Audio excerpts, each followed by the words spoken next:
Hadis sahih riwayat Imam Muslim.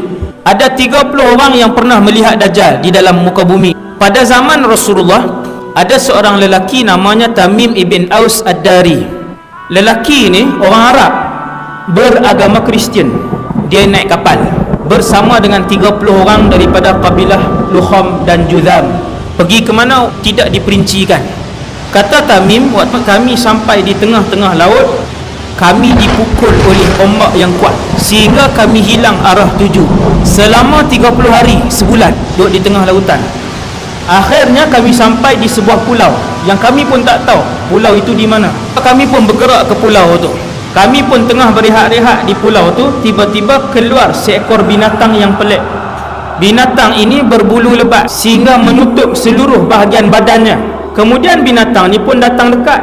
Kemudian dia bercakap, "Siapa kalian?" Kami pun jawab, "Kami adalah pemuda-pemuda Arab Kristian daripada semenanjung tanah Arab." Tamim pun bertanya pada binatang tadi, "Siapa kamu?" Binatang tu jawab, "Ana al-Jassasah."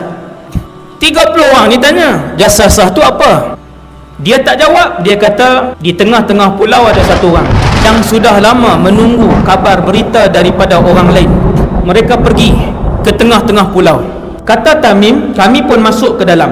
Kami mendapati di dalam itu ada satu orang lelaki, tubuhnya sangatlah besar. Dia bersandar ke dinding gua itu dalam keadaan kedua-dua tangannya dan kedua-dua kakinya diikat dengan satu rantai besi yang tak boleh bergerak. Kedua-dua pahanya dirapatkan ke dadanya. Kemudian lelaki yang berambut panjang itu, kerinting yang sangat kerinting. Lelaki itu bertanya kepada kami, "Man antum?" Kamu semua ni siapa? Kami Arab ni daripada semenanjung tanah Arab, naik kapal, panjang cerita. Kemudian kami pun tanya kepada lelaki tadi, "Siapa kamu?" Jadi dia tak jawab. Kemudian dia tanya beberapa soalan, 4 soalan. Soalan pertama lelaki ni tanya, "Kamu semua tahu tak tentang Tasik Tabariyah?" Yang ramai-ramai ni jawab, "Tahu." "Macam mana keadaan Tasik itu?" "Oh, airnya masih banyak." Lelaki ni kata, "Satu hari apabila kamu tengok Tasik itu hampir kekeringan, maka ketika itu aku akan keluar." Tasik Tabariyah ni tasik di mana? Sea of Galilee. Tasik ni ada di Israel.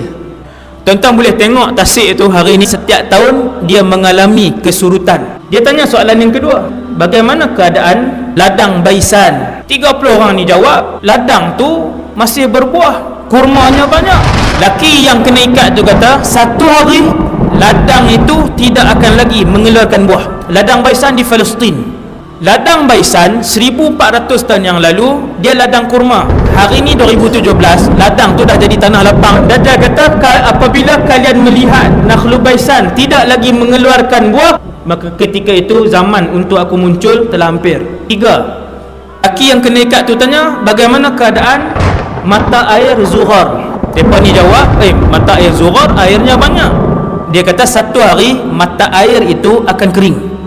Yang alim yang menafsirkan dan mencari Ain Zuhar ni adalah mufti Mesir yang lepas, Dr. Ali Jum'ah. Dia buat kajian dan mereka mendapati Ain Zuhar itu merujuk kepada Laut Mati. Laut Mati itu 100 tahun yang lalu penduduk di situ sebut Ain Zuhar. Ketika kumpulan ulama daripada Mesir termasuk mufti Mesir yang lalu pergi ke situ, orang kampung sebut, "Wahai Tuan Mufti, dulu di sini adalah sebahagian daripada Laut Mati itu." Dia tunjuk satu pokok jauh daripada Laut Mati itu. Dia kata, "Wahai Tuan Guru, dulu di pokok itu, situ masih lagi digenangi oleh Laut Mati. Dan hari ini dah mula surut." Soalan yang keempat, lelaki ni dia tanya, "Apakah Nabi yang tak pandai membaca dan menulis telah pun diutuskan?" 30 orang ni pun jawab, "Ya, Nabi itu telah pun diutuskan oleh Allah dan dia telah pun berhijrah daripada Mekah ke Yathrib, Madinah." Adakah dia berperang dan dia diperangi? Ya, Nabi itu diperangi. Adakah dia menang? Dia pun jawab, ya, setiap kali peperangan dia menang. Maka lelaki itu pun kata, "Alangkah beruntungnya siapa yang ikut Nabi. Sesungguhnya," kata lelaki tadi, "hanya kalian sahaja diizinkan oleh Allah untuk sampai ke pulau ini, dan aku yang diikat ini ialah Al-Masih Ad-Dajjal."